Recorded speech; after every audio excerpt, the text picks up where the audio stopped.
honte de leurs péchés, ils viendront, apeurés, et leurs crimes se dresseront contre eux pour les accuser. Alors le juste se tiendra debout avec une belle assurance face à ceux qui l'opprimèrent et qui méprisaient ses efforts. À sa vue, ils seront secoués d'une peur terrible, stupéfaits de le voir sauvé contre toute attente. Ils se diront entre eux, pleins de remords et gémissements, le souffle court.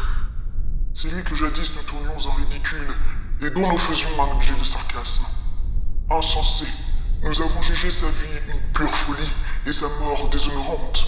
Comment donc a-t-il été admis au nombre des fils de Dieu et partage-t-il le sort des saints? Ainsi, nous nous sommes égarés loin du chemin de la vérité. La lumière de la justice ne nous a pas éclairés, et le soleil ne s'est pas levé pour nous. Nous avons marché jusqu'au dégoût dans les sentiers de l'injustice et de la perdition, traversé des déserts sans piste, mais nous n'avons pas connu la voie du Seigneur. À quoi nous a servi notre arrogance?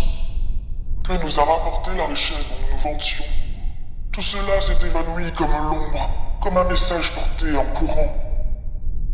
Tel le navire qui fend l'onde agitée sans qu'on puisse retrouver la trace de son passage, ou le sillage de sa carène dans les flots.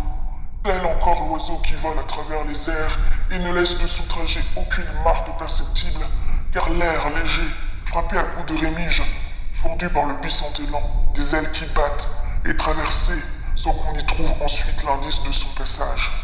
Telle la flèche lancée vers le but, quand l'air déchiré revient aussitôt sur lui-même, si bien qu'on ignore la trajectoire suivie. Ainsi, nous-mêmes, à peine nés, nous avons disparu et n'avons pu montrer aucune trace de vertu. Nous nous sommes consumés dans le vice.